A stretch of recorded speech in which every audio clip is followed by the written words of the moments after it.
بالله من الشيطان الرجيم بسم الله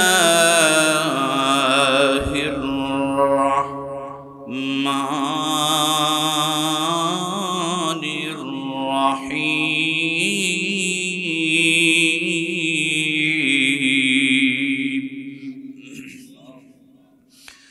ولنبلونكم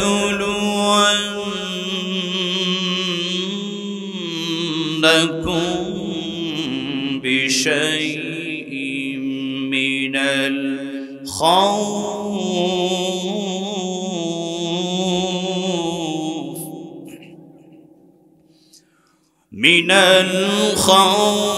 والجوع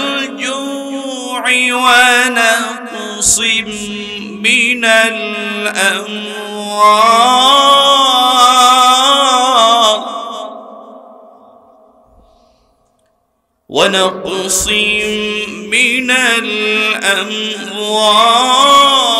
والأنفس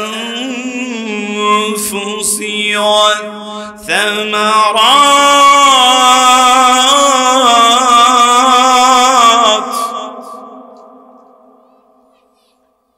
وبشر الصابرين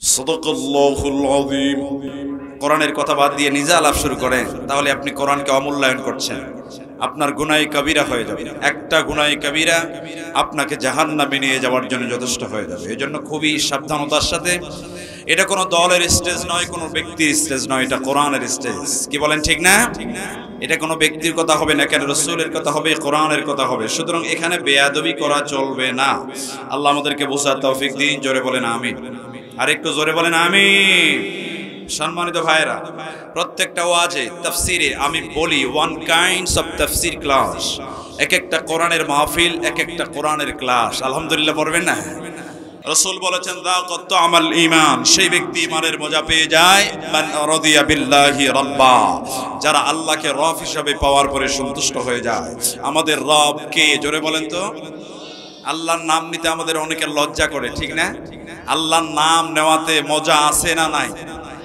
আল্লাহর নাম নিলে অন্তরে শান্তি লাগে নাকি লাগে না নাকি শুধু খাজা বাবার নাম নিতে মজা লাগে কথা বলে না বাবা আছে না বাংলাদেশে যে কত দরবার খাজা বাবা ল্যাংটা বাবা তালা বাবা শিকল বাবা আছে না না কাপড় চোপড় কিছু নাই ওটার নাম হলো ল্যাংটা বাবা আমি বললাম ওনার কি প্রবলেম বলে হুজুর আপনি বুঝবেন না হুজুরের ভিতরে মাল আছে আমি বললাম কি মাল আছে তা তো দেখাই যায় কি বলেন আছে না বাবা বাংলাদেশে আবার অনেক দরবার আছে যেখানে জিকির করতে করতে গাছের উপরে উঠে বসে থাকে কি বলেন এরকম দরবার আছে না প্যান্ডেলের উপরে উঠে বসে আছে বক্তার মাইক কেড়ে নিচ্ছে আমি বললাম ভাই উনি গাছে উঠে কেন বলে হুজুর আপনি এটাও বুঝবেন না ওনার ইশক উঠে গেছে কি উঠছে আমি বললাম এত ইশক যদি উঠে ওরে শিমুল গাছে তুলে দেন শিমুল গাছে উঠবে ভণ্ডামি করা জায়গা পায় না হ্যাঁ সম্মানিত ভাইরা আমার সুতরাং রবের নাম নেওয়ার মধ্যে মজা আছে না নাই আমরা প্রাণ উজাড় করে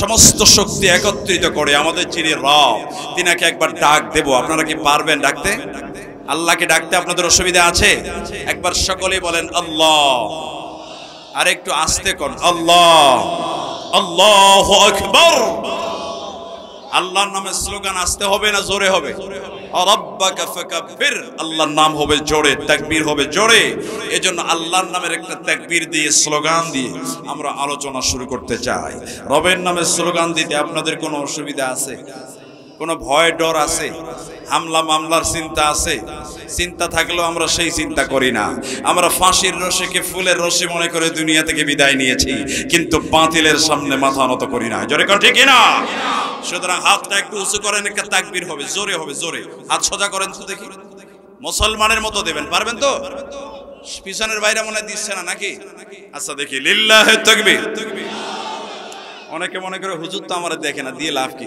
সবাই দেবেন লিল্লাহি তাকবীর আল কোরআনের আলো আল হাদিসের আলো, কোরআন হাদিস যেখানে, বিড়ি সিগারেট যেখানে, মদ জুয়া যেখানে, লিল্লাহ তাকবীর। আল্লাহ কবুল করুন, আমিন। এই আওয়াজ শেষ পর্যন্ত বজায় রাখার তৌফিক আল্লাহ দিন, জোরে বলেন আমিন। অবিল ইসলামী দীনা, যারা ইসলামকে জীবন ব্যবস্থা হিসাবে পাওয়ার পরে সন্তুষ্ট হয়ে যায় তারা ঈমানের মজা পেয়ে যায়। আমাদের জীবন ব্যবস্থার নাম কি জোরে বলেন তো? ইসলাম। একটু জোরে বলেন কি নাম? ইসলাম। আল্লাহর কাছে গ্রহণযোগ্য, অ্যাকসেপ্টেবল একমাত্র জীবন ব্যবস্থা হলো ইসলাম। ইসলাম ছাড়া অন্য কোন পথ, মত, জীবন ব্যবস্থা, সেকুলারিজম, কমিউনিজম, সমাজতন্ত্র, জাতীয়তাবাদ কোনটাই আল্লাহর কাছে গ্রহণযোগ্য নয়। অনেকেই বলে হুজুর আমি নিরপেক্ষ, আমার কোনো দল নাই। আমি বললাম তোমার দল হলো শয়তানের দল। পৃথিবীতে দুইটা দল আছে, একটা শয়তানের, একটা আল্লাহর।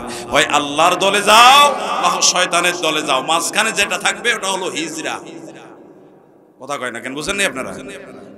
অক্সফোর্ড ডিকশনারি সংজ্ঞা দিয়েছে the man who has no religion, যার কোনো ধর্ম নাই সেটা হলো ধর্ম নিরপেক্ষ। 1965 সনে ইংল্যান্ডের, ব্রিটেনের রাজধানী লন্ডনে সেকুলারিজম, ধর্ম নিরপেক্ষতাবাদের আবিষ্কার হয়। তাদের থিওরি ছিল religion should not be allowed to come into politics, it's merely better between man and God. তাদের থিওরি ছিল ধর্মের মধ্যে যারা ধর্ম পালন করবে এরা কোনো রাজনীতি বা সামাজিক কোনো কার্যক্রম করতে পারবে না। এদের কাজ শুধু মসজিদে বসবে, মন্দিরে বসবে আর রবের সাথে, স্রষ্টার সাথে নমনম করবে। কারণ ভালো মানুষ যদি ভালো কাজে, ভালো দায়িত্বে আসে তাহলে খারাপ যারা, এদের ব্যবসা বন্ধ হয়, এদের বড় বড় বোতল টানা বন্ধ হয়ে যায়। কত ধরে ঠিক কিনা? আমরা বলতে চাই এই দুর্নীতিগ্রস্ত দেশ Bangladesh, one of the corrupt country in the world. বর্তমান পৃথিবীতে বাংলাদেশ একটি দুর্নীতিগ্রস্ত দেশ হিসেবে পরিচিতি পেয়েছে। আগামীর বাংলাদেশে আমরা দুর্নীতি দেখতে চাই না। জোরে কোন ঠিক কিনা? আগামীর বাংলাদেশ হবে সোনার বাংলাদেশ। আমরা দেখতে চাই আগামীর বাংলাদেশ হবে ইসলামের বাংলাদেশ, আগামীর বাংলাদেশ হবে কোরআনের বাংলাদেশ, আগামীর বাংলাদেশ হবে দুর্নীতিমুক্ত বাংলাদেশ। জোরে কোন ঠিক কিনা? কোন চোর, কোন বাটপার, কোন দুর্নীতিবাজের জায়গায় বাংলাদেশে আমরা দেখতে চাই না। কথা কন না কেন, ঠিক না ভাই? সিঙ্গাপুর অনেক পরে স্বাধীন হয়েছে, অথচ পৃথিবীতে সিঙ্গাপুর তাদের অবস্থান সর্বোচ্চ লেভেলে নিয়ে গেছে। এই দেশও সিঙ্গাপুর হয়ে যেত যদি চুরি বন্ধ হতো। কথা কয় না কেন ভাই?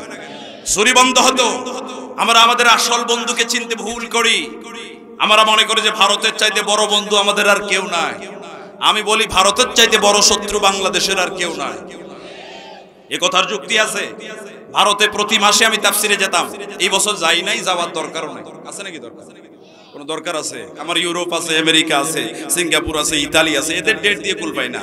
তোদের দেশে যাওয়ার কোনো দরকার আমার নাই। আমি বলেছি বাংলাদেশের মানুষ যত আরামে বসবাস করে, বিশেষ করে আমাদের দিনাজপুরের মানুষ তো আরো আরাম প্রিয়। কি বলেন, ঠিক না? এরা 10 বিঘা জমি আছে, আবাদ করবে, খাবে, কিসের কাজ করে?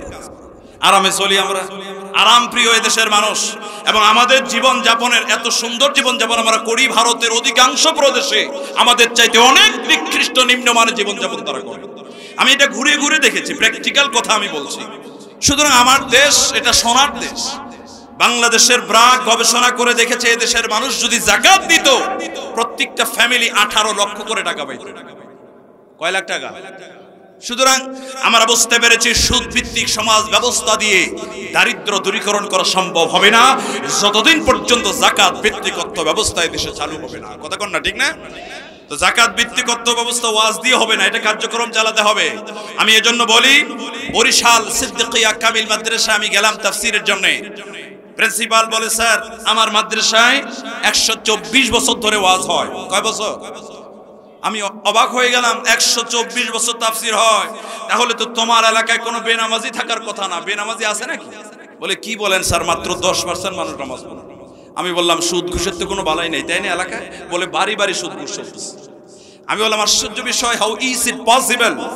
124 বছর ওয়াজের পরেও তোমার এলাকায় 100% মানুষ নামাজ পড়ে না, সুদ বন্ধ হয় না, ঘুষ বন্ধ হয় না, যাকাত চালু হয় না। 124 নয় 1024তম তাফসীর যদি তোমার এই ময়দানে হয় 100% মানুষকে নামাজি বানাতে পারবে না, যাকাত প্রতিষ্ঠা করতে পারবে না, সুদ বন্ধ করতে পারবে না, ঘুষ বন্ধ করতে পারবে না, চুরি বন্ধ করতে পারবে না। আজকের পার্লামেন্টে যদি আইন চুরি করবে, আগামীকাল তাদের হাত কাটা হবে। দুর্নীতি যারা করবে, যারা নামাজ পড়বে না, আগামীকাল জেলখানায় নেওয়া হবে 3 দিনের রিমান্ড। আগামীকাল ঠান্ডা আজকে যা আছে 3 গুণ যদি বেশি হয়, ফজর নামাজে মসজিদে জায়গা হবে না। কথা জোরে কয় না কে? চুরি কালকে বন্ধ হবে, কারণ হাত কেটে ফেলবে তো। কথা কয় না কে? সৌদি আরবে চুরি করলে হাত কাটে, এজন্য চুরি নাই। স্বর্ণের দোকানদার দোকান খোলা রাখে নামাজে যায়, আর আমাদের দেশে ডিমের দোকানও খোলা রাখে না। এজন্য মাঝে মধ্যে বলি যে আমার জুতাই মাত্র 5 বার চুরি হয়েছে। মারহাবা জোরে কর, মারহাবা। আপনাদের জুতা চুরি হয় না? মসজিদেও শান্তি নাই।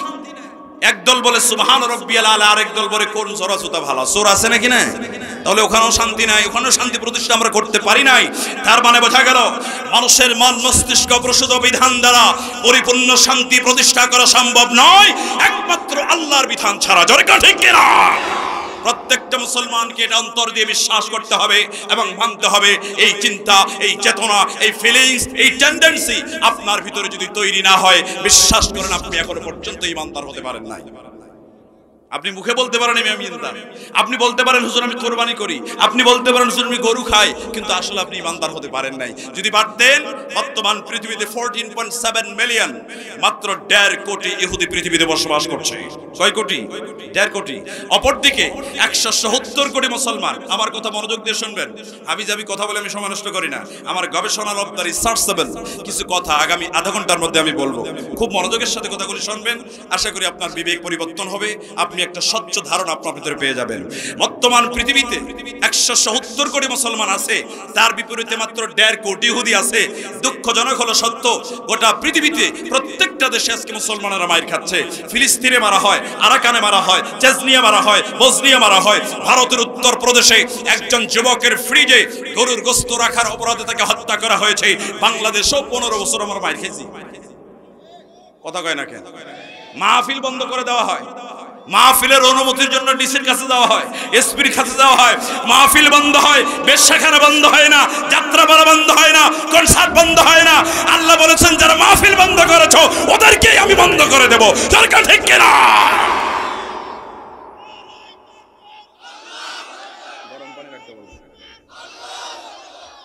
সম্মানিত ভাইরা, কোরআনকে কেউ যদি বন্ধ করতে চায় ওরা নিজেরাই বন্ধ হয়ে যায়, এটি ইতিহাস বলছে। কেউ যদি আল্লাহর আওয়াজকে বন্ধ করতে চায় ও নিজেই বন্ধ হয়ে যায়। একটা কথা বলি, ফেরাউন ক্ষমতায় ছিল 500 বছর। কয়শো বছর?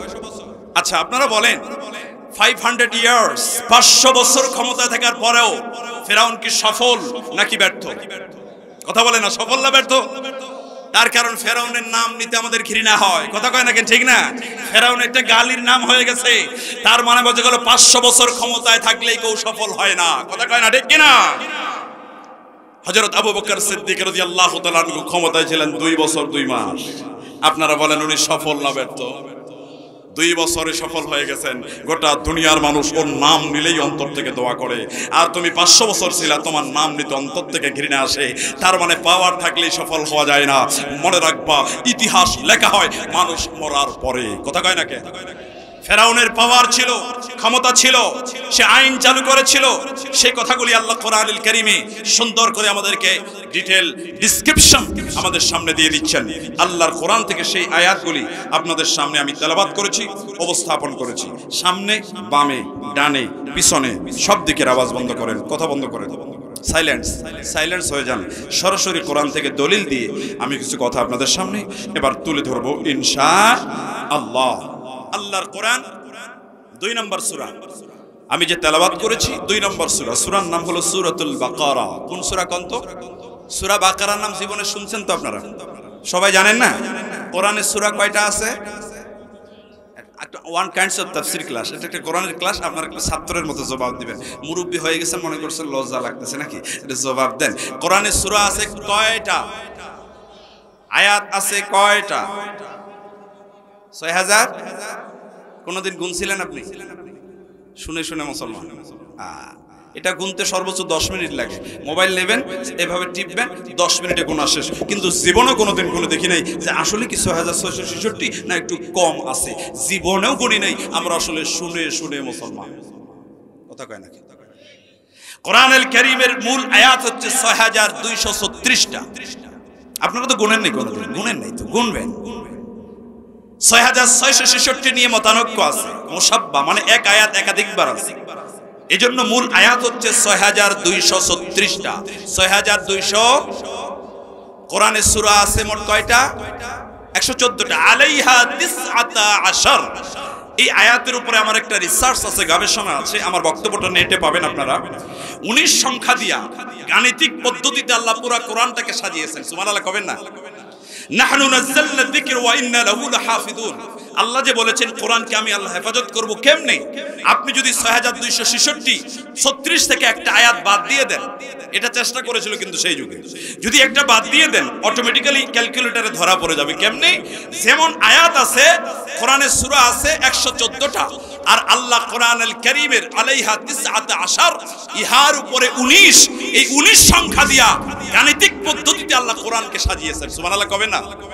কোরআনের প্রথম আয়াত বিসমিল্লাহির রহমানির রহিম। এই আয়াতের মধ্যে অক্ষর আছে মোট 19টা। জোরে কোন তো কয়টা?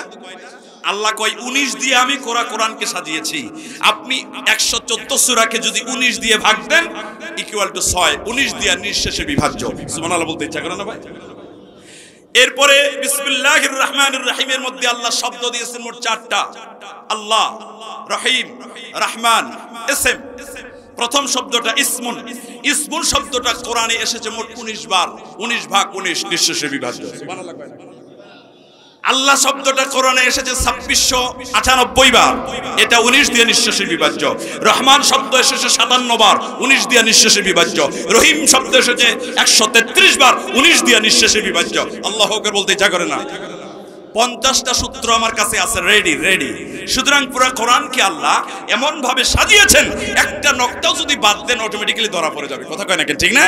পৃথিবীর কোন বই, কোন গল্প এত ওয়ার্ড, এত সেন্টেন্স সম্বলিত কোন বই A to Z মানুষ মুখস্থ করতে পারে না। পারছে? একটা বাংলা গল্প মুখস্থ করেন, আগামী কালকে যখন বলতে যাবেন, বলতে গিয়ে অটোমেটিক 3 লাইন বাদ চলে যাবে। কথা কয় নাকি? আর কোরআন হাফেজ সাহেবেরা যখন তেলাওয়াত করে, পিছন থেকে একটা শব্দ যদি বাদ যায় লোকমা চলে আসে। সুবহানাল্লাহ কবেন না? একটা গল্প শুনছিলাম চট্টগ্রামে, আরো অনেক আগে। আরবিতে কিছু বই আছে, সেগুলি কিন্তু কোরআন না, এমনি আরবি গল্প। একটা গল্প বলতেছি, এটা সত্য হতে পারে, মিথ্যা হতে পারে। এক ছাত্র সব মুখস্থ করছে, মুখস্থ করে গ্রামে গিয়ে বলছে, স্যার আমি কিন্তু হাফেজ, আমি খতম তারাবি পড়াবো। গ্রামের মানুষ, এখন তো মানুষ অনেক এডুকেটেড, শিক্ষিত। আগের মানুষটা এত শিক্ষিত ছিল না। ছিল নাকি? দিনাজপুরে তো আগে আলেমই ছিল না। কি বলেন ঠিক না? নোয়াখালীর লোকজন এসে আমাদেরকে আলেম বানিয়েছে। আগে মানুষ এমনিতে কম জ্ঞানী ছিল।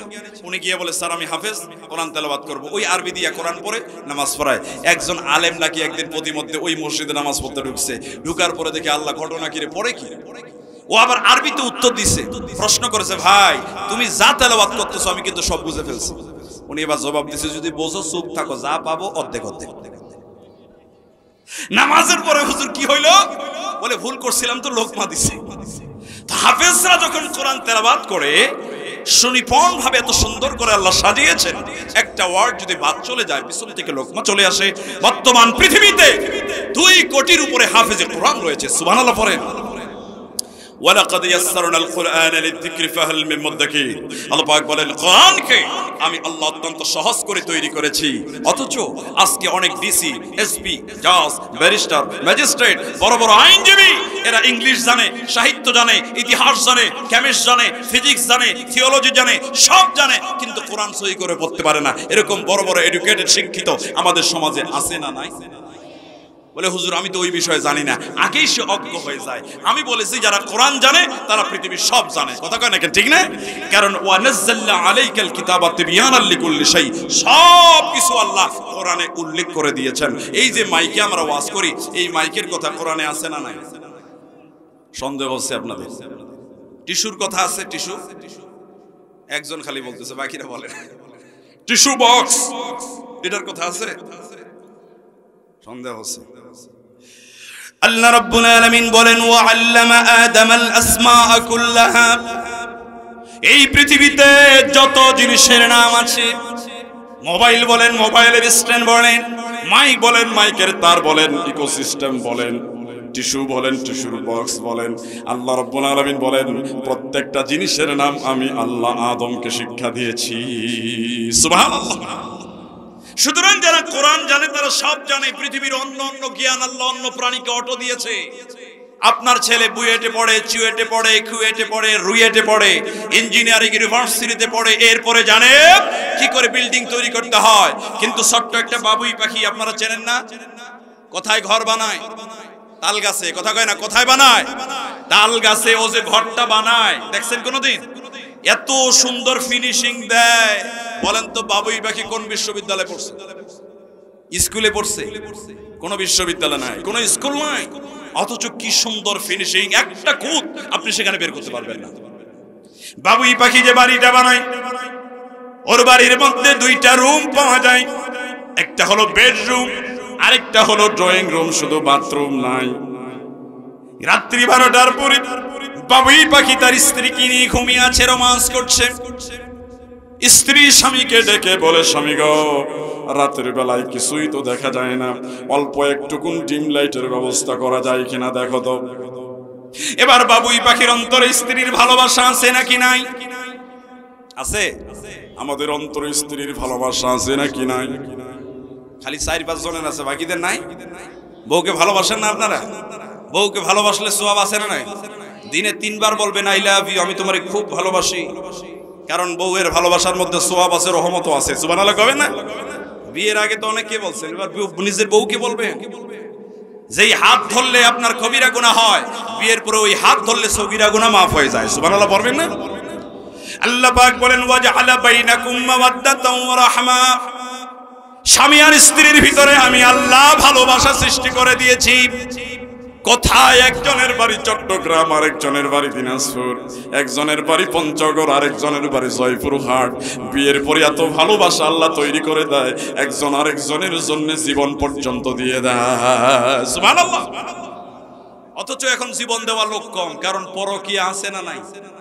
আপনাদের অঞ্চলে তো এগুলি চলে না, তাই না? এখানেও আছে। আহা, আমি বলেছি বিজ্ঞান আমাদেরকে যা দিয়েছে এর 3 গুণ বিজ্ঞান আমাদের কাছ থেকে কেড়ে নিয়েছে। কথা কন না কেন? যেখানে ওয়াজ করতে যাই, লিডাররা আমাকে বলে, স্যার আমার এলাকায় মাদক দিয়ে ভরপুর, সন্তানের অবস্থা খুবই খারাপ। আমি বলেছি, শোনো, তোমার সন্তানের বয়স যখন 10 থেকে 12 বছর হয়, ওই সময়ে তোমার সন্তানের হাতে অ্যান্ড্রয়েড ফোন তুলে না দিয়া যদি কোরআনটা তুলে দিতে পারতা, এই সমাজটা মাদকাসক্ত হতো না। কথা কোন ঠিক কিনা? আমি তুরস্কে যাওয়ার পরে দেখেছি, তুরস্কের প্রত্যেকটা মসজিদের সামনে বাচ্চাদের জন্য খেলার জায়গা আছে, পার্ক আছে, বাচ্চারা আসবে সেখানে খেলবে। অথচ আমাদের সমাজে অনেকে আছে, বাচ্চারা মসজিদে যদি আসে আর পিছনে একটু লাফালাফি করে, নামাজের সময় উনি চিন্তা করে, বেটা নামাজটা খালি শেষ হোক, তোর খবর আছে। কথা কয় না কেন যুবকরা? এরকম মুরব্বী আছে না ভাই? আল্লাহর নবী ফজর নামাজে কোরআন তেলাওয়াত করছিলেন। বিশ্বনবী ফজর নামাজে বড় বড় সূরা তেলাওয়াত করে তিনি নামাজ আদায় করতেন। কিন্তু আল্লাহর নবী একদিন ফজর নামাজে ছোট্ট সূরা দিয়ে নামাজটাকে শেষ করে দিলেন। সাহাবায়ে কেরাম নামাজের পরে জিজ্ঞেস করি, ইয়া রাসূলুল্লাহ, ইয়া হাবিবাল্লাহ, ফজর নামাজে আপনি বড় বড় সূরা তেলাওয়াত করেন, আজকে ছোট্ট সূরা দিয়ে আপনি কেন নামাজটাকে শেষ করে দিলেন? কোনো বিপদ হয়ে গেল নাকি? আল্লাহর নবী নাকি আমার সাহাবীরা, কোনো বিপদ হয় নাই। আমি যখন নামাজের ভিতরে দাঁড়িয়েছিলাম, ছোট্ট একটা বাচ্চার কান্নার আওয়াজ আমার কান স্পর্শ করেছে। আমার তখন মনে হয়েছে কোন দুধ পানকারিনী মা হয়তোবা তার সন্তানকে নিয়ে নামাজে দাঁড়িয়েছে, আমি যদি বড় সূরা তেলাওয়াত করি ওই বাচ্চাটার কষ্ট হয়ে যাবে, এই চিন্তা করে ছোট ছোট সূরা দিয়ে নামাজকে শেষ করে দিয়েছি। কি রাসূল আমরা পেয়েছি। সম্মানিত ভাইরা আমার, বাবুই পাখি চিন্তা করি স্ত্রীর আবদার পুরা করা লাগে, তার ঘর থেকে লাফ দিয়ে জমিনে নেমেছে, অপেক্ষা করছে কোন জোনাকি পোকা পাওয়া যায় কিনা। জোনাকি পোকা যখন একটা পেয়েছে, ওই পোকাটারে ধইরা তার বাড়ির ভিতরে নিয়ে জোনাকি পোকার মুখটা তার বাড়ির ভিতরে ঢুকায় দেয়, আর পেছন থেকে টিম টিম করে জ্বলে অটোমেটিক্যালি ডিম লাইটের ব্যবস্থা হয়ে যায়। ইঞ্জিনিয়ারিং টেকনোলজি, এই জ্ঞান তাকে কে দিয়েছে? কন্ত কথা জোরে কয় না, কে দিয়েছে? এই জন্য আমি যে সূরা পড়েছি ওই সূরার নাম হলো সূরাতুল বাকারা, গাভীর সূরা। জোরে কোন কিসের সূরা? 30 পারা কোরআনে আল্লাহ মোট 35টা প্রাণীর কথা বলেছেন। জোরে কোন কয়টা? 35টা। আল্লাহ গরুর কথা বলেছেন, মাছির কথা বলেছেন, মশার কথা বলেছেন, পিপিলিকার কথা বলেছেন, মৌমাছির কথা বলেছেন, হাতির কথা বলেছেন, হুদহুদের কথা বলেছেন। 35টা প্রাণী দিয়ে আল্লাহ বিভিন্ন সময় বিভিন্ন ভাবে মানুষকে এক্সাম্পল দিয়েছেন, উদাহরণ দিয়ে বোঝানোর চেষ্টা করেছেন। এজন্য আমিও আপনাদেরকে একটু উদাহরণ দিয়ে বোঝাবো। আপনাদের কি কষ্ট হবে? কিছুক্ষণ থাকতে রাজি আছেন তো আপনারা? সূরা বাকারা আয়াত নাম্বার হলো 155। জোরে কোন আয়াত নাম্বার কত? আগামীকালকে যদি আপনাদেরকে জিজ্ঞেস করে হুজুর কোন সূরা থেকে ওয়াজ করছে, তাহলে কোন সূরার কথা বলবেন? কথা কয় না কেন? কোন সূরা? বাকারা আয়াত নাম্বার কত? আল্লাহ রাব্বুল আলামিন ডেকে বলেন, ওয়ালা নাবলুওয়ান্নাকুম বিশাইইম মিনাল খাউফি ওয়াল জুই ওয়া নাকসিম মিনাল আবদারি ওয়াল আনফুসি ওয়াথ থামারাত ওয়া বাশশিরিস সাবিরিন।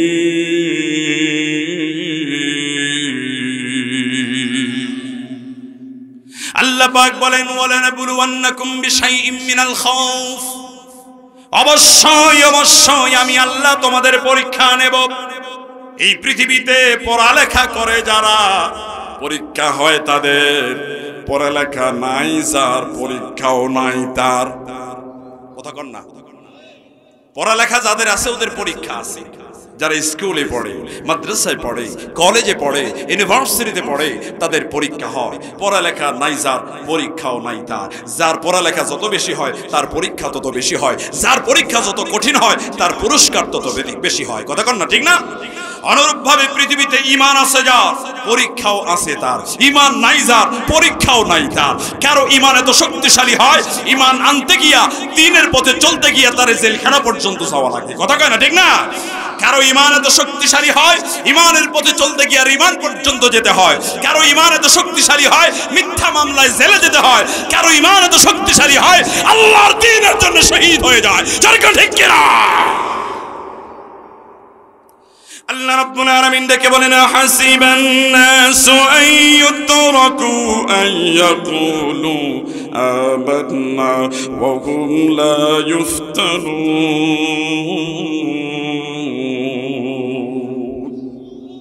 মানুষ কি মনে করেছে আমি ঈমান এনেছি, এ কথা বললেই কি আমি তোমারে ছেড়ে দেব? আমি কি তোমাদের পরীক্ষা নেব না? ঈমান তো আমাদের অনেকেরই আছে। 2017 সালে আমি যখন ভারতে প্রথমবার গেলাম তাফসীরের জন্য, আমির হামজা সহ মুফতি আমির হামজা 19 দিনের সফর। আমাদের এক ড্রাইভার ছিল, তার বাড়ি হলো বিহার। মাঝে মধ্যে আমি ঘটনাটা বলি। বিহারের ড্রাইভার প্রতিদিন 2 থেকে 3টা তাফসীর মাহফিল আমাদের হয়। মাহফিলে যায়, মসজিদে যাই, নামাজ পড়ি, কিন্তু ড্রাইভার নামাজ পড়ে না। ড্রাইভার, আমি ওরে ডাকলাম, ওই ড্রাইভারের দিকে আয়, তুই বক্তার গাড়ি চালাস, তুই যদি নিজে নামাজ না পড়িস পাবলিকে কি বলবি? কথা কয় না? বক্তার গাড়ি চালাস। আমি বললাম, মিয়া তুমি কি হিন্দু নাকি মুসলমান? ওই ড্রাইভার ডেকে বলে, স্যার আপনি কি বলেন? আমি তো খাঁটি মুসলমান, আমি দিনে 3 বার গরু খাই, আমার আগাও কাটা। আমি বললাম, আগা কাটা দিয়ে মুসলমান হওয়া যায়? তুমি একটু কালেমা শাহাদা পড়ে শোনাও। বিশ্বাস করেন ওই ড্রাইভার সঠিকভাবে আমাকে কালেমা শাহাদা পড়ে শোনাতে পারে নাই। আজকে যখন ফিলিস্তিনে হামলা হয়, মায়ানমারের মুসলমানদেরকে মারা হয়, আপনি আমি এখানে বসে বসে দোয়া করি, আল্লাহ তুমি তাদেরকে বাঁচাও। এত দোয়া করি কিন্তু মায়ের বন্ধ হয় না। কথা কয় না কেন? আল্লাহ আমাদেরকে ওয়াদা দিয়েছেন, ওয়ালা তাহিনু ওয়ালা তাহজানু ওয়া আনতুমুল আলাউন ইন কুনতুম মুমিনিন। তোমাদের কোনো ভয় নাই, তোমাদের কোনো চিন্তা নাই, তোমরাই বিজয় লাভ করবে যদি তোমরা মুমিন হতে পারো। আমরা এখনো প্রকৃত মুমিন হতে পারি নাই। ঠিক কি না? পীর সাহেবের কাছে মুরিদ গেছে, হুজুর একটু দোয়া করেন যাতে আমার একটা বাচ্চা হয়। পীর সাহেব বলে, মুরিদ দোয়া তো করবো, কিন্তু হাদিয়া কি? বলে, হাদিয়া 1 লাখ টাকা দামের গরু। হুজুর খুশি না বেজার? কথা কয় না কে? 1 লাখ টাকার গরু পাওয়ার পরে জন্মের দোয়া করছি, আল্লাহ একটা না 3টা বাচ্চা দেও। কিন্তু 1 বছর হয়ে গেছে, বাচ্চা হয় না। আবার ডেকে বলে, হুজুর আপনি কি দোয়া করলেন? আমার তো এখনো বাচ্চা কাচ্চা হয় নাই। হুজুর ডেকে বলে, বাবা তুমি বিয়ে করছো কতদিন আগে? মুরিদ ডেকে বলে, হুজুর আমি তো বিয়েই করি নাই, তোর বাচ্চা হবে। কথা কয় না কেন? আরে বেটা আগে বিয়ে কর, কার্যক্রম চালাই, এরপরে দোয়া চা। কথা কয় না কেন? আজকে ইসরায়েল যখন ফিলিস্তিনে হামলা করে, তখন তুমি দামি দামি অস্ত্র আবিষ্কার করতে পারো না, তুমি স্বামী স্ত্রীর তালাকের ফতোয়া নিয়ে মারামারি করো। কথা কয় না কে? হুজুরের টুপিটা কি লম্বা হবে না খাটো হবে, তুমি এটা নিয়ে মারামারি করো। পেশাবখানা ডান পা দিয়া যাবা না বাম পা দিয়া যাবা, এটা নিয়ে মারামারি করো। আর ফিলিস্তিনের উপর হামলা করে মেরে গোটা দুনিয়া শেষ করে দিচ্ছে, তোমার কোনো খবর নাই। কথা কয় না কেন? তুমি কোরআনকে বানাইছো তাবিজের বই, মিলাদ পড়া বই, দাওয়াত খাওয়া বই, শুধু নামাজ পড়া বই, মরা মানুষের বই। আল্লাহ তো মরা মানুষের জন্য কোরআন দেন নাই, আল্লাহ জিন্দা মানুষের ভাগ্যকে পরিবর্তন করার জন্য কোরআন দিয়েছে। গোটা পৃথিবীতে সবচাইতে বেশি ডেভেলপ করেছে ইহুদিরা, ব্যবসা বাণিজ্যে তারা উন্নতি করেছে। পৃথিবীর যত বড় বড় কোম্পানি সব ইসরায়েলের। তুমি কি করেছো? তুমি শুধু ভিক্ষা চাও আর তারা ভিক্ষা দেয়। তথ্য প্রযুক্তিতে তারা আবিষ্কার করেছে দামি দামি অস্ত্র, তুমি পারো নাই। আল্লাহর কোরআন গবেষণা করে তাদের চাইতেও তথ্য প্রযুক্তিতে উন্নতি করো, ডেভেলপ করো, অস্ত্র আবিষ্কার করো, তাদেরকে হামলা করার যোগ্যতা অর্জন করো, এরপর জান আর মাল নিয়ে ঝাঁপিয়ে পড়ো, অবশ্যই আল্লাহ তোমাদেরকে বিজয় দেবে। ঠিক কিনা? তাহলে আমাদের ঈমান আছে নাকি নাই? ঈমান নাই? আপনাদের ঈমান নাই? থাকলে বলবেন আছে, আর হিন্দু থাকলে চুপ থাকবেন। হিন্দু তো থাকতেও পারে, অসুবিধা আছে থাকলে। আচ্ছা, ঈমান থাকলে জবাব দেবেন আছে, না থাকলে চুপ করে থাকবেন, ঠিক আছে? আচ্ছা, আপনারা যারা সবাই এখানে বসে আছেন, সকলের আল্লাহর প্রতি ঈমান আছে নাকি নাই? কোরআনের প্রতি ঈমান আছে নাকি না? ঈমান আছে বলেই তো আপনারা বসে আছেন। তাহলে আপনাদের পরীক্ষা আছে, পরীক্ষা আছে না? আল্লাহ রাব্বুল আলামিন পরীক্ষার বিষয়গুলি ফাঁস করে দিলেন। কোরআন বলছে, ওয়ালানাবলুওয়ান্নাকুম বিশাইইম মিনাল খাউফি ওয়াল জুই ওয়া নাকসিম মিনাল আমওয়ালি ওয়াল আনফুসি ওয়াথ থামারাত ওয়া বাশশিরিস সাবিরিন।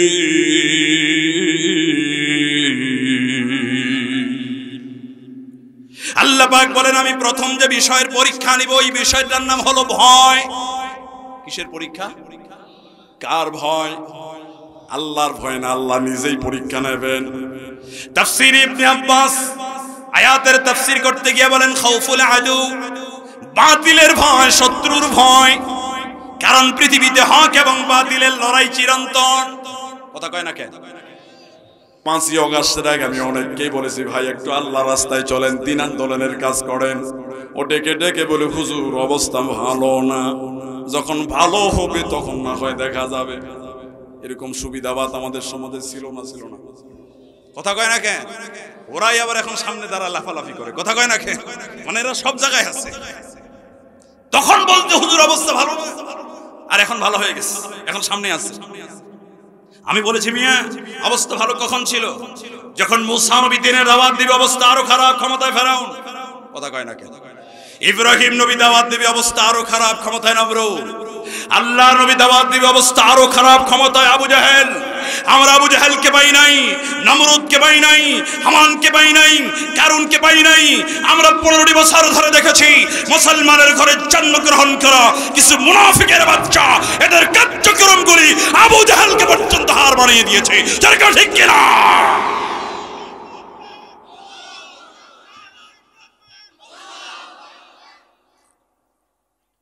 সম্মানিত ভাইরা, সুতরাং আমাদের পরীক্ষাটা কেমন? একটা এক্সাম্পল দেই। মুসলিম মিল্লাতের পিতা ইব্রাহিম আলাইহিস সালাম, তাকে যখন আগুনে নিক্ষেপ করা হবে, তাফসীর ইবনে কাসির কথা বলবেন না। আয়াতের ব্যাখ্যা করেছেন ইয়া নারু কুনি বারদান। এই আয়াতের ব্যাখ্যা করতে গিয়ে বলেন হযরত ইব্রাহিম আলাইহিস সালামকে যে আগুনে নিক্ষেপ করা হবে, সেই আগুনটা 40 দিন পর্যন্ত প্রজ্বলিত করা হয়েছে, সেটাকে রেডি করা হয়েছে। তিনি যখন আগুনে নিক্ষিপ্ত হবেন ঠিক এই মুহূর্তে আল্লাহর পক্ষ থেকে একদল ফেরেশতা ইব্রাহিম নবীর সামনে এসে দাঁড়িয়ে তাকায়, দেখে কি আশ্চর্য বিষয়, উনি আগুনে নিক্ষিপ্ত হবেন অথচ তার চেহারায় ভয়ের কোনো ছাপ নাই, উনি আরো মুস্কি মুস্কি হাসেন। সুবহানাল্লাহ কবেন না? তিনি আমাদেরকে শিক্ষা দিয়ে গেছেন, আমার সন্তানেরা যদি আমার পথে চলতে গিয়া, কোরআনের পথে চলতে গিয়া, দ্বীনের পথে চলতে গিয়া তোমাদেরকে ফাঁসির মঞ্চ দেওয়া হয়, তবুও কান্না করবে না, তোমাদের মুখেও থাকবে হাসি। যেরকম ঠিক কিনা? সম্মানিত ভাইরা, ফেরেশতারা ডেকে বলেন নবী, হ্যাঁ এই মুহূর্তে আপনাকে আগুনে নিক্ষেপ করা হবে, আপনি যদি চান আগুন থেকে বাঁচার জন্য আমরা আপনাকে সাহায্য করতে পারি।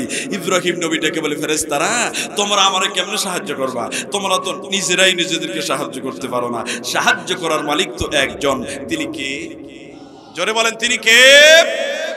ইমান কাকে বলে দেখেন। আর আমাদের তো জন্ডিস মার্কা ইমান, বিপদ আসলেই লাইন ঘুরাই দেয়। কথা কয় না? 1971 সনে খান সাহেব বন্দুক মাথায় নিয়ে হেঁটে যাচ্ছে, এক বাঙালি পড়ছে সামনে, ওই বাঙালি এদিকে, তুই হিন্দু না মুসলমান? বাঙালি চিন্তা করে আল্লাহ যাই হই তাই হই, এখন তো মুসলমান বলাই লাগে। স্যার আপনি কি বলেন? আমি তো খাঁটি মুসলমান। তুই একটু কালেমাটা পড়ে শোনা তাড়াতাড়ি। কালেমা শুরু করছে, লা ইলাহা ইল্লা আনতা সুবহানাকা ইন্নী কুনতু মিনাজ জালিমিন। এটা কালেমা। খান সাহেব জিজ্ঞেস করে, তোরে জিজ্ঞেস করি কালেমা, তুই পড়িস দোয়াই নু, সেই দোয়া তো মানুষ বিপদে পড়লে পারে। বাঙালি কয়, স্যার বলেন কি আমি কি কম বিপদে আছি? আমাদের অবস্থাও তো বিপদ যখন আসে আর কারো খবর নাই। কথা কয় না কে? সুবিধাবাদ জিন্দাবাদ। ইব্রাহিম নবী রেখে বলেন, আল্লাহর ফেরেশতারা তোমাদের সাহায্যের দরকার নাই, যে আল্লাহর দিন প্রতিষ্ঠা করতে গিয়ে আমার জন্য আগুনের কুণ্ডলী তৈরি করা হয়েছে, ওই আল্লাহ অন্ধ নন, ওই আল্লাহ আমাকে হেফাজত করবে। আল্লাহ আয়াত নাযিল করে দিলেন, ইয়া আরকুনি বারদাও ওয়া সালামান আলা ইব্রাহিম।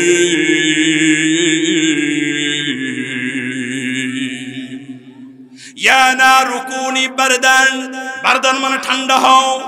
কি হও বাবা? ঠান্ডা হও। ঠান্ডা যদি বেশি হয় আরাম না কষ্ট? কষ্ট না? ঠান্ডা বেশি হলে আমরা অনেকে ফজরে উযু করতে চাই না, বলে হুজুর সব নামাজ পড়তে রাজি আছি, ফজরটা মাফ করলে হয় না? আমি বললাম কেন ভাই? বলে হুজুর তো আরাম করে ঘুমায় আছি। কত আরাম! আমি বলি যে আরামে তুমি ঘুমায় আছো, ওই আরামটাও আল্লাহ বানিয়েছেন। কথা কয় না কেন? আরাম কে বানাইছে? আল্লাহ যদি ইচ্ছে করেন মুহূর্তের মধ্যেই তোমার আরামকে হারাম বানাই দিতে পারেন। কথা কয় না ঠিক কিনা? আল্লাহ পাক ডেকে ডেকে বলে, ইয়া নারু কুনি বারদান, ও আগুন তুমি ঠান্ডা হয়ে যাও। আগুনের জবান খুলে গেছে, আল্লাহ ঠান্ডা হবো ঠিক আছে, কিন্তু ঠান্ডার পরিমাণটা কেমন হবে? কত ডিগ্রি সেলসিয়াস হবে? তাপমাত্রাটা কি পরিমাণ হবে? কারণ ঠান্ডা যদি বেশি হয় অ্যান্টার্কটিকা মহাদেশের মতো -45 ডিগ্রি সেলসিয়াস। -45 কারে কয় আপনি জানেন না? 2019 সালে কানাডাতে আমি দেখেছি, ফ্লাক্সের ভিতর থেকে গরম পানিগুলি বের করে যখন উপরে মারা হয়, এত পরিমাণ ঠান্ডা, ওই পানিটা মুহূর্তের মধ্যেই মাটিতে পড়ার আগে বরফ হয়ে যায়। বাংলাদেশ তো আরামের দেশ, আলহামদুলিল্লাহ কবেন না? না ঠান্ডা না গরম, কত আরাম। এরপর আপনি নামাজ পড়েন না ঠান্ডার জ্বালায়। ঠান্ডা তো কি জিনিস আপনি জানেনই না। তাফসীর ইবনে কাসির ব্যাখ্যা করেন, আল্লাহ যদি ঠান্ডা হব এই কথা বলে চুপ থাকতেন, তাহলে আগুনটা এত পরিমাণ ঠান্ডা হয়ে যেত, যেটা ইব্রাহিম নবীর জন্য কষ্টের কারণ হয়ে যায়। আল্লাহ পাক ডেকে বলে, ঠান্ডা হবে ঠিক আছে, কত পরিমাণ ঠান্ডা হবে, কি পরিমাণ ঠান্ডা হবে, কত ডিগ্রি তাপমাত্রা হবে? আল্লাহ পাক ডেকে ডেকে বলেন, ওয়াসালামান ওয়াসালামান ওয়াসালামান আলা ইব্রাহিম। জোরে কোন আল্লাহু আকবার। ওয়াসালামান, যেই পরিমাণ ঠান্ডা হলে আমার নবীর জন্য আরামের কারণ হয়, ওই রকম ঠান্ডা হও। সুবহানাল্লাহ কবে না? যখন গরম বেশি হয় তখন এয়ার কন্ডিশন এসির ভিতরে আপনারা যান, মাঝে মাঝে 24, মাঝে মাঝে 19, মাঝে মাঝে 13 দেন না? আপনারা দেন না? তার মানে কত ডিগ্রি হলে আরাম হবে সহজে বোঝা যায় না। ঘুমানোর সময় একটা নির্দিষ্ট তাপমাত্রা দিয়ে আপনি ঘুমায় যান, আল্লাহ পাক ডেকে বলে যেই তাপমাত্রা হলে আমার নবীর জন্য আরামের কারণ হয় ওইরকম তাপমাত্রা হয়ে যা। আল্লাহু আকবার কবে না ভাই? হযরত ইব্রাহিম আলাইহিস সালাম আগুনে নিক্ষেপ করে দেওয়া হলো। নমরুদ মনে মনে চিন্তা করে, যাক আমি বেঁচে গেলাম, ইব্রাহিম এতক্ষণে দুনিয়া থেকে শেষ। আর ইব্রাহিম যদি চলে যায়, আল্লাহর দ্বীনের আওয়াজ আর কে দেবে? সবাই তো বন্ধ হয়ে যাবে, আল্লাহর দ্বীনের আলো তো নিভে যাবে। এই নমরুদের পথ এই দেশের অনেক নেতা অনুসরণ করেছিল। ওরা মনে করেছিল ইব্রাহিমের মতো ইব্রাহিম ওয়ালাদেরকে দুনিয়া থেকে বিদায় করলে আলোটা নিভে যাবে, কে আর দ্বীনের দাওয়াত দিবে। কিন্তু একজন আল্লামাকে বিদায় করে দিয়েছে, লক্ষ লক্ষ আলেম আল্লাহ তৈরি করে দিয়েছে। ঠিক না? সম্মানিত ভাইরা আমার, সাদের উপর থেকে নমরুদ তাকায় দেখে ঘটনা কিনে ইব্রাহিম মরা তো দূরের কথা, বসে বসে জান্নাতের ফল খায়। সুবহানাল্লাহ কবেন না? আল্লাহ জান্নাতের চেয়ার পাঠিয়েছেন, জান্নাতের ফল দিয়েছেন, পাকপাখালির ব্যবস্থা করে দিয়েছেন। নমরুদ ডেকে ডেকে বলেন, আগুন কি হলো তোর? একটা মানুষকে জ্বালানোর ক্ষমতা কি তোর নাই? আগুনের জবান ডেকে ডেকে বলে, ও নমরুদ, আমার ক্ষমতা আছে নাকি নাই একটু ভিতরে এসে পরীক্ষা করে দেখ। তোরে শুদ্ধায় গোটা দুনিয়া জ্বালিয়ে সারখার করে দিতে পারি, কিন্তু ইব্রাহিমের একটা পশম জ্বালানোর ক্ষমতা আমি আগুনের না। জোরে কন্যা সুবহানাল্লাহ। ওই আল্লাহ আজও আছে না নাই? কথা আসতে কয় না কেন? আছে নাকি না? ওই আল্লাহ চাইলে আজও আগুনকে জান্নাত বানাতে পারেন, যদি ইব্রাহিমের মতো ঈমান আমরা আনতে পারি। জোরে কোন ঠিক কিনা? আল্লাহ পাক ইব্রাহিম নবীর পরীক্ষা নিয়েছেন, সব চাইতে বেশি পরীক্ষা আল্লাহ ইব্রাহিম নবীর নিয়েছেন। এজন্য প্রতিটা পরীক্ষায় যখন তিনি পাশ করেছিলেন, আল্লাহ তাকে উপাধি দিয়ে দিলেন, ওয়াত্তাখাযাল্লাহু ইব্রাহিমা খলীলা। আল্লাহ ইব্রাহিম নবীকে উপাধি দিলেন রাসূল, হে নবী আপনি আমার খলিল, আমার বন্ধু। সুবহানাল্লাহ কবেন না? তাহলে পরীক্ষায় পাশ করার পরে তিনি উপাধি পেয়েছেন, কথা কয় না ঠিক না? এজন্য ইব্রাহিমের জন্য আমাদের দোয়া আছে নাকি নাই? প্রতিটা দরুদে ইব্রাহিমের জন্য আমরা দোয়া করি, জোরে কোন ঠিক কিনা? ইব্রাহিম নবীর পথ অনুসরণ করে দ্বীনের পথে অটল থেকে যারা দুনিয়া থেকে বিদায় হয়েছেন, তাদের জন্য আমাদের দোয়া আছে নাকি নাই? তাদের জন্য আমাদের দোয়া আছে। যত মানুষ ইব্রাহিমের মতো দ্বীনের উপরে অটল থেকে দুনিয়া থেকে বিদায় হবে, প্রত্যেকটা মানুষের জন্য কিয়ামত পর্যন্ত পৃথিবীর মানুষ দোয়া করবে। ঠিক না? আল্লাহ পাক বলেন, ওয়াল জু, ক্ষুধার যন্ত্রণা দিয়ে আমি আল্লাহ তোমাদেরকে পরীক্ষা করব। ক্ষুধার যন্ত্রণা কাকে বলে? বুখারীর হাদিস, কান লাগান, সূরা হাশরের তাফসীরের ভিতরে এসেছে। আল্লাহর নবী একদিন সাহাবীদের সামনে বক্তব্য দিচ্ছিলেন। একজন বেদুইন সাহাবী আল্লাহর নবীর সামনে এসে দাঁড়িয়ে গেছে, ইয়া রাসূলুল্লাহ, ইয়া হাবিবাল্লাহ, খুব মনোযোগ, মনটাকে নরম করে দিয়ে শুনবেন। ইয়া রাসূলুল্লাহ, আজ কয়েকদিন হয়ে যায় আমার পেটে কোনো খাবার নাই, আমি ঠিক মতো খেতে পারছি না। ইয়া রাসূলুল্লাহ, এক বেলা খাবারের কোনো ব্যবস্থা করা যায় কিনা? বিশ্বনবী সঙ্গে সঙ্গে ঘোষণা দিয়ে দিলেন, ও আমার সাহাবীরা, এই লোকটার এক বেলার খাবার ব্যবস্থা কে করবে? তাড়াতাড়ি দাঁড়াও। বিশ্বনবীর সামনে একজন সাহাবী বসেছিলেন, অত্যন্ত গরিব সাহাবী। এক মুহূর্তের জন্য চিন্তা করলেন না, তিনি লাফ দিয়া দাঁড়ায় গেলেন, ডেকে ডেকে বললেন, ইয়া রাসূলুল্লাহ, আমার হাতে তুলে দেন। ওই সাহাবীটার নাম হলো হযরতে তালহা রাদিয়াল্লাহু তাআলা আনহু। তিনি মেহমানকে বাড়িতে নেওয়ার জন্য তৈরি হয়ে গেলেন, অথচ সকালবেলায় তার বাড়িতে খাবার নাই, তিনি না খেয়ে রাসূলের কাছে এসেছেন। একবারের জন্য চিন্তা করেন নাই তিনি কেমন করে খাবারের ব্যবস্থা করবেন।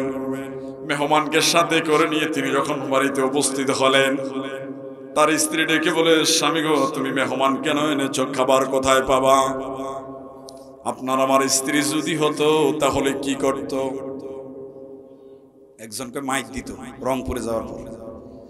বাংলাদেশে অনেক স্ত্রী আছে স্বামীকে পিটায়, আছে না? কথা কয় না কেন? এই বাংলাদেশে স্ত্রীকে পিটালে নারী নির্যাতনের মামলা হয়, কিন্তু অনেক স্বামী আছে 35% স্বামী স্ত্রী কর্তৃক নির্যাতিত হয়। এরকম বউ দরজাল মার্কা আছে না নাই? কার কার আছে? হাত তুলে তো দেখি। সবার বউ ভালো, কি দরকার বাজের? মনে মনে চিন্তা করে, হুজুর ভালো। বাড়ি যখন যাবেন বউকে বেশি বেশি সালাম দেবেন। তোমার জীবনে অনেক অবদান রয়েছে তোমার স্ত্রী, এজন্য স্ত্রীকে বকাঝকা করবেন না, রাগারাগি করবেন না। স্ত্রীদের মনকে আল্লাহ অত্যন্ত নরম করে বানিয়েছেন। ওয়াজআলা বাইনাকুম মাওয়াদ্দাতান ওয়া রাহমা, আল্লাহ পাক বলেন দুজনের মধ্যে আমি আল্লাহ ভালোবাসা সৃষ্টি করে দিয়েছি। স্ত্রীকে ভালো ভালো কথা বলবেন, বেশি বেশি প্রশংসা করবেন, আপনার খেদমতের কোনো অভাব হবে না। কি বলেন, ঠিক না? আর অনেক স্ত্রী আছে, অনেক মা বোন আছে, আমি দেখছি যত চিরা ফাটা পোশাক আছে সব স্বামীর সামনে পরে, আর যত দামি দামি পোশাক, লিপস্টিক, এরপরে যত রকম মেকআপ, এগুলি সব যখন মার্কেটে যায় তখন দেয়। কথা কয় না, এরকম আছে না? অনেক স্বামী আবার আছে বউকে সাজায়, শুক্রবার সুন্দর করে সাজায়, লাল শাড়ি পরায়া মোটরসাইকেলের পিছনে বসায় আর বড় মাঠে রাউন্ড দেয় আর বলে দেখ আমার বউটা কত সুন্দর। মনে হচ্ছে ওর বউ জাতীয় সম্পদ। ও চিন্তা করে আমি আর কত দেখবো, এবার তোরা দেখ। ওর বিবেকে কুত্তায় পেশাব করছে। কথা কয় না কেন? টাকা খরচ করে নিছে আর মজা নে ভ্যানওয়ালা। তোর বিবেক আছে মিয়া? তুই বউকে মানুষকে দেখাইস? রাসূল সাল্লাল্লাহু আলাইহি ওয়াসাল্লাম যখন সফর থেকে বাড়িতে আসতেন, তিনি সরাসরি বাড়িতে যেতেন না। তিনি কোথায় অবস্থান করে বাড়িতে খবর পাঠাতেন যে একটু পরে রাসূল বাড়িতে আসবেন, তোমরা রেডি হও, সাজুগুজু করো। সুবহানাল্লাহ পড়বেন না? মায়েরা বোনেরা সাজুগুজু করবেন স্বামীর সামনে, চিরা ফাটা পোশাক পরবেন না বেশি স্বামীর সামনে। স্বামীর সামনে যখন যাবেন ফিটফাট সুন্দর হয়ে যাবেন। কথা কন না কেন, ঠিক না? আর মার্কেটে যাবেন এমন বোরখা পরবেন যেন আপনাদেরকে কেউ না তাকায়।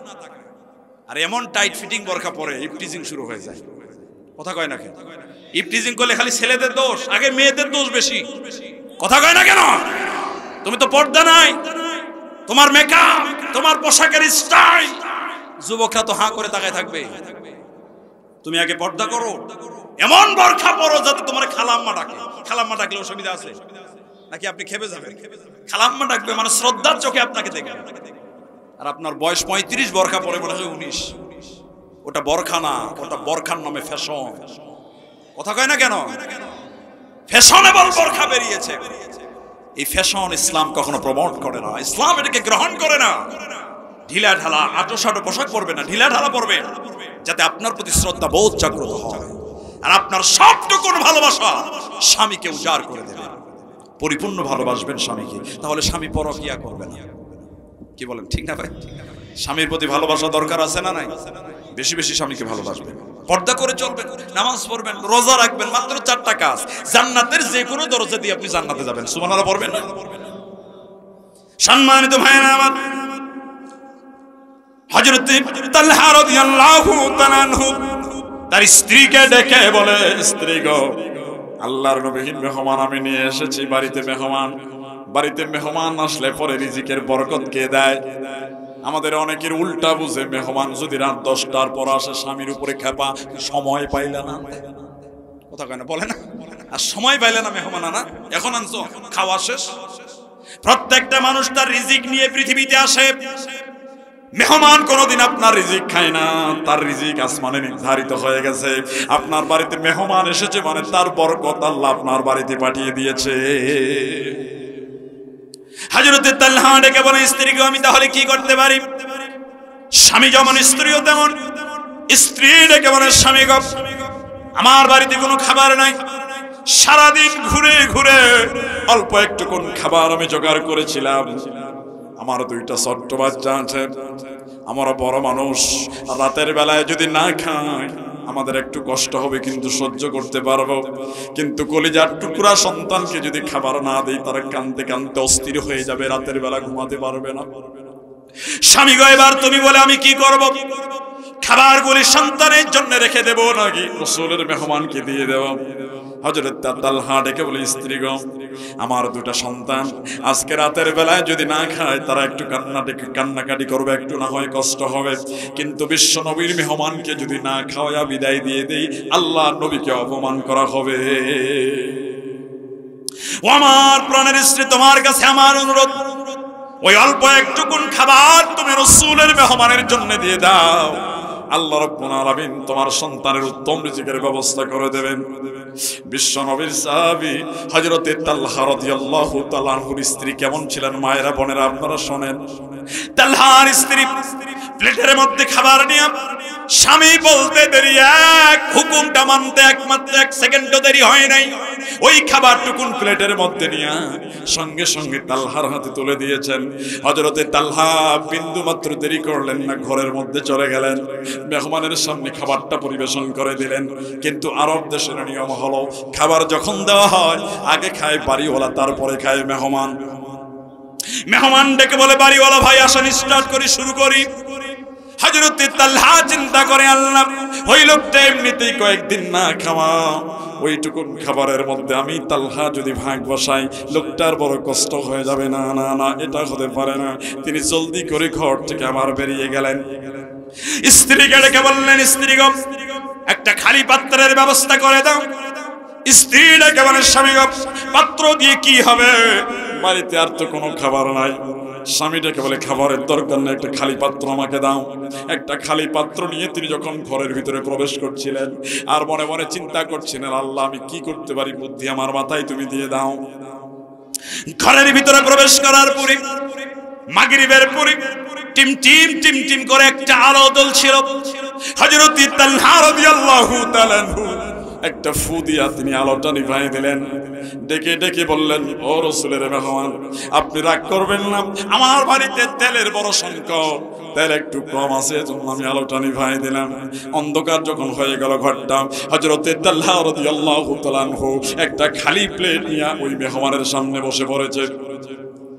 মেহমানের সামনে প্লেট আছে, খাবারও আছে, কিন্তু তালহার সামনে প্লেট আছে, কোনো খাবার নাই।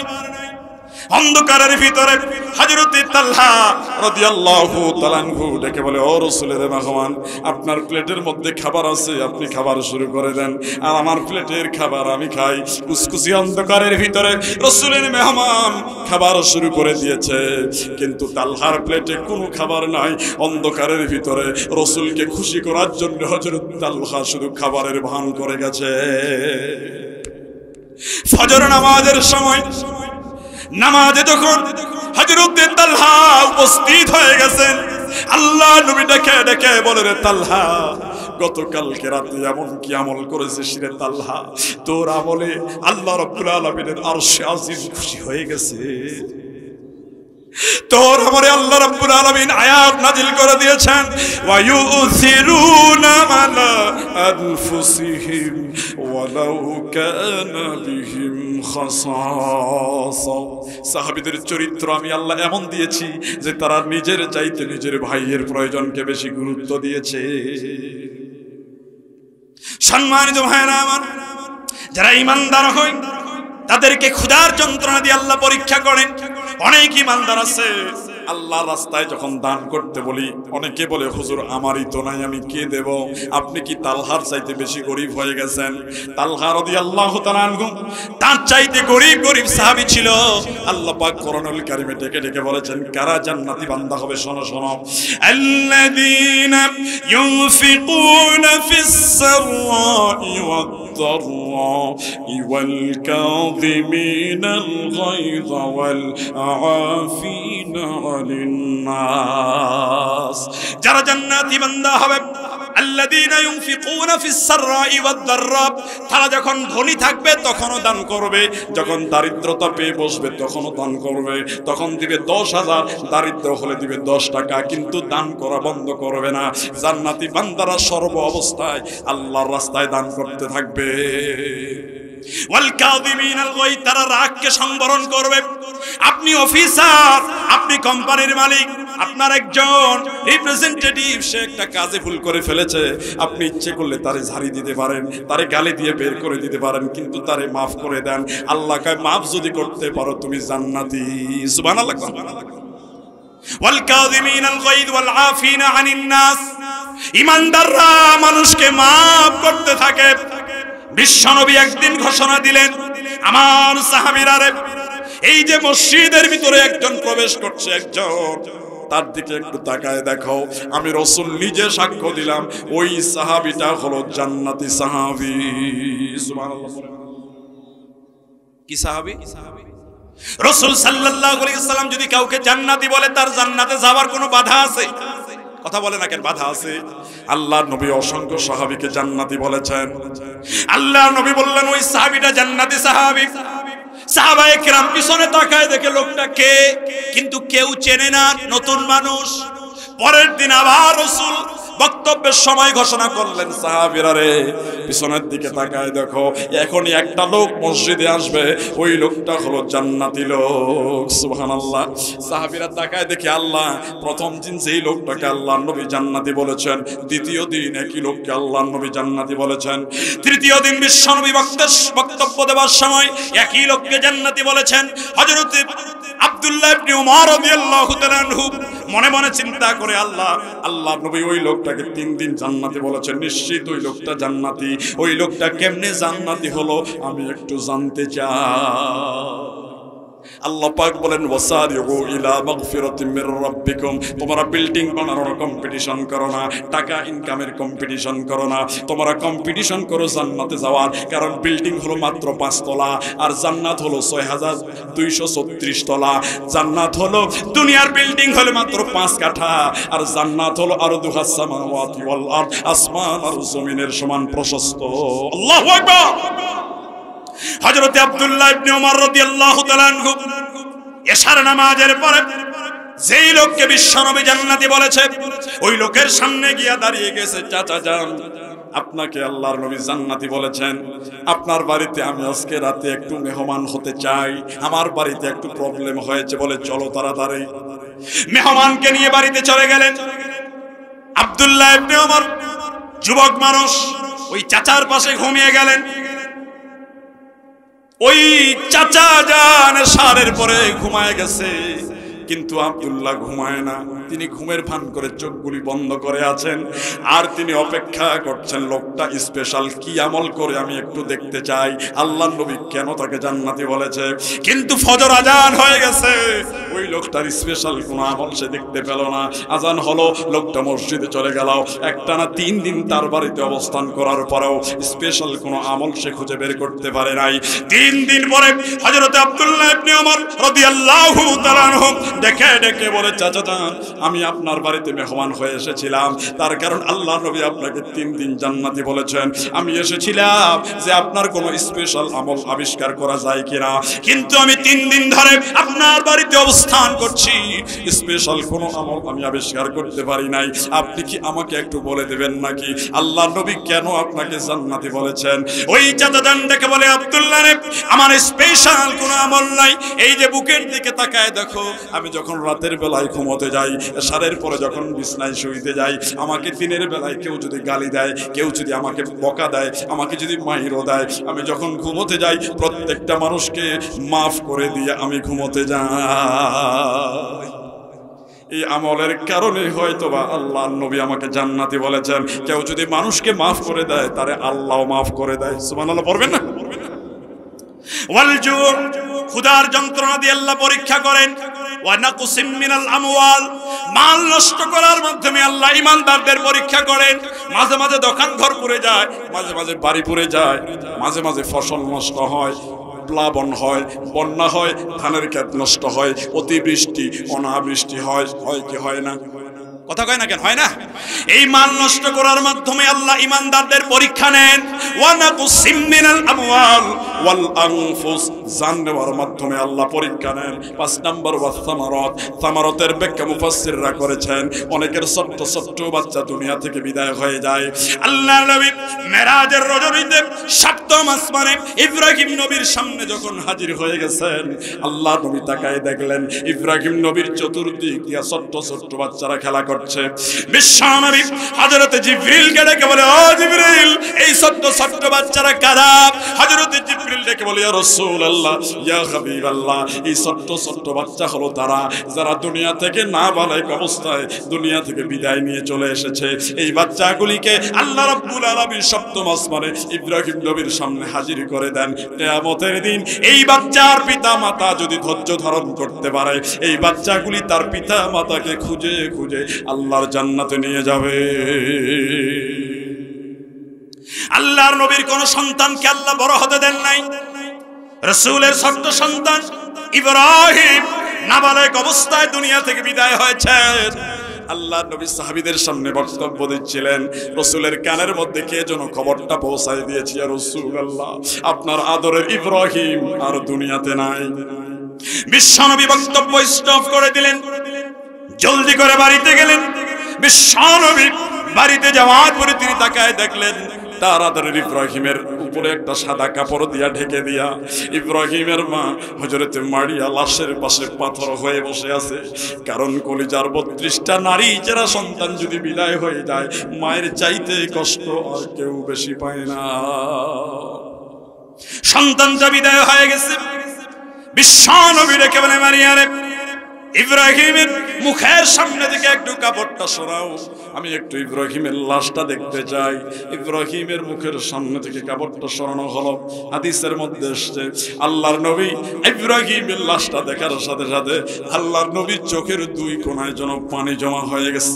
পানি পড়বে ঠিক এই মুহূর্তে হযরত মারিয়া ডেকে বলে, ইয়া রাসূলুল্লাহ, ইয়া হাবিবাল্লাহ, আপনি মৃত ব্যক্তির পাশে কাঁদতে নিষেধ করেছেন, কিন্তু আমি দেখতে পাচ্ছি ইব্রাহিমের লাশটা দেখার সাথে সাথে আপনার চোখের দুই কোণায় যেন পানি জমা হয়ে গেছে। আল্লাহর নবী ডেকে বলে, মারিয়া রে, তুমি কাঁদিও না, আমি রাসূল কথা দিলাম, তুমি যদি ধৈর্য ধারণ করতে পারো, কাল কিয়ামতের দিন এই ইব্রাহিম তোমাকে সঙ্গে করে নিয়ে আল্লাহর জান্নাতে যাবে। মায়েরা, এজন্য সন্তান যদি বিদায় হয়ে যায় ধৈর্য ধারণ করবেন, এই সন্তান আপনাকে জান্নাতে নেওয়ার জন্য যথেষ্ট হয়ে যাবে। মাঝে 10 মাস 10 দিন গর্ভে ধরিয়া করেছেন আমাদের ঋণী, গাহির চামড়া কাটিয়া দিলেও, গায়ের চামড়া কাটিয়া দিলেও সেই ঋণ শোধ হবে না জানি মা, সেই ঋণ শোধ হবে না জানি। কতদিন দেখি না মায়ের ওই চাঁদ মুখ, কষ্টের হৃদয় পড়ে পিঠা পুলি বানায়া পায়েস রান্ধিয়া মা প্রতীক্ষা করে। হাজারো ব্যস্ততা অবসর পাই কোথা, তাই তো হয় না যাওয়া গায়ের বাড়িতে। মাঝে 10 মাস 10 দিন গর্ভে ধরিয়া করেছেন আমাদের ঋণী, গাহির চামড়া কাটিয়া দিলেও, গায়ের চামড়া কাটিয়া দিলেও সেই ঋণ শোধ হবে না জানি মা, সেই ঋণ শোধ হবে না জানি। চিঠি লিখে ছোট বউ টেলিফোন করে, চিঠি লিখে ছোট বউ টেলিফোন করে, অসুখটা যাচ্ছে বুঝি বেড়ে, কঠিন জ্বরের ঘরে মা কান্দা বলে, কঠিন জ্বরের ঘরে মা কান্দা বলে, ওইলা কি গেছিস মরে। কত ছেলে বাড়ি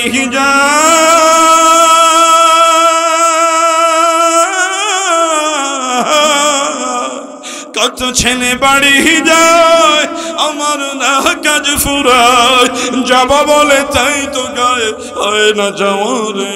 মাঝে 10 মাস 10 দিন গর্ভে ধরিয়া করেছেন আমাদের ঋণী, গাহির চামড়া কাটিয়া দিলেও, গায়ের চামড়া কাটিয়া দিলেও সেই ঋণ শোধ হবে না জানি মা, সেই ঋণ শোধ হবে না জানি।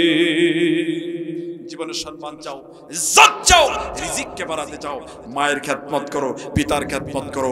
তোমার কাছে পিতামাতার চাইতে বড় পীর পৃথিবীতে আর কেউ নাই। কথা কয় না কেন, ঠিক না? পিতামাতাকে অখুশি রেখে আল্লাহকে খুশি করা যায় না। সম্মানিত ভাইরা, আপনারা কোরআন পাগল। আমি যতক্ষণ বলছি লোক কমা তো দূরের কথা, আরো বাড়ছে। আমার মনে হয় আরো বললে আরো বাড়বে। কথা কয় না, ঠিক না? এটা কোরআনের আকর্ষণ। এত সুন্দর মাহফিল যারা উপহার দিয়েছে, আল্লাহ তুমি তাদেরকে তাদের গুনাহগুলিকে মাফ করে দাও। যেরকম আমি যে মসজিদের উদ্দেশ্যে মাহফিল দিয়েছে, তারা বলেছে স্যার আমাদের মসজিদের 3 তলার ছাদ ঢালাই হবে, একটু বলে দেবেন যেন সবাই দান করে। আমি বললাম ভাই আই এম নট। আমিন, হাত তোলেন। আলহামদুলিল্লাহি রাব্বিল আলামিন ওয়াস সালাতু ওয়াস সালামু আলা সাইয়্যিদিল মুরসালিন।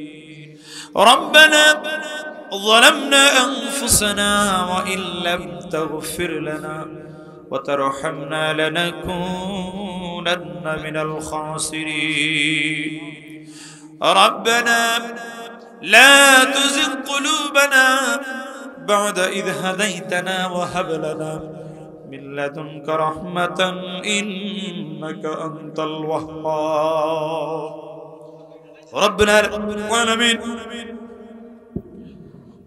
বড় বন্দর নতুন পাড়া জামে মসজিদের উদ্যোগে আয়োজিত আজকের এই কোরআনের মাহফিলে তোমার কোরআন প্রেমিক বান্দা বান্দিগুলি গভীর রাত পর্যন্ত কোরআন শোনার জন্য কষ্ট করে বসে আছে। আল্লাহ এত রাত পর্যন্ত যারা কষ্ট করে বসে আছে, আল্লাহ তোমার কাছে দোয়া করি আমাদের সকলের জিন্দেগীর গুনাহগুলিকে তুমি মাফ করে দাও।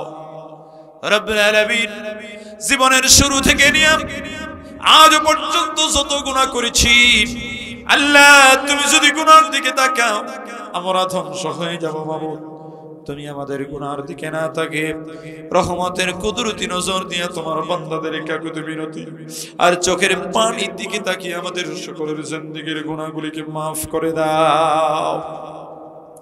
রব্বুল আলামিন আমরা যারা তোমার কাছে দুইখানা হাত তুলে ধরেছি, আল্লাহ আমাদের মধ্যে অনেকের আব্বা জান অনেকের আম্মা জান দুনিয়া থেকে বিদায় হয়ে গেছে। রব্বুল আলামিন বাপজান সন্তানের জন্য কত কষ্ট করে কবরে যাওয়ার সময় তো একটা পয়সাও নিয়ে যায় না। আল্লাহ তোমার কাছে দোয়া করি বাপজানের কবরটাকে তুমি জান্নাতের টুকরা বানায় দাও। হায় আল্লাহ জনম দুঃখিনী মা যারা হারিয়েছে, মা যে কি জিনিস যারা মারা সেই বুঝতে পারে কি নিয়ামত হারিয়েছে। আল্লাহ মা যাদের চলে গেছে কবরটাকে জান্নাতের টুকরা বানায় দাও।